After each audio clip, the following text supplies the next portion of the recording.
दही भाताचा नैवेद्य देवी देवतांना एवढा का आवडतो? दही भाताचा नैवेद्य एवढा चमत्कारी का ठरतो? देवीला दही भाताचा नैवेद्य का अर्पण केला जातो यामागे असं एक रहस्य आहे जे फारच कमी लोकांना माहीत नाही. नमस्कार भक्तांनो, जय जगदंबे. आज आपण जाणून घेणार आहोत दही भाताचा नैवेद्य देवी देवतांना का अर्पण केला जातो.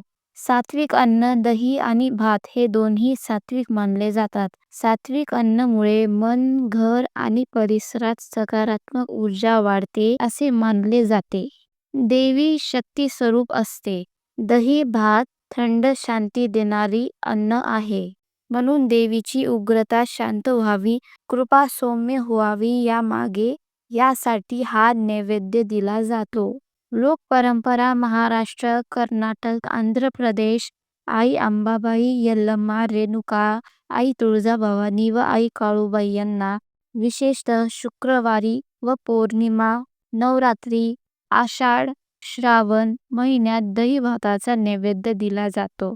जर तुम्हाला देवी भक्तीशी संबंधित असे अजून गुड विषय हवे असेल तर व्हिडिओला लाईक करा, चॅनलला सबस्क्राईब करा आणि कमेंटमध्ये जय आई लिहा.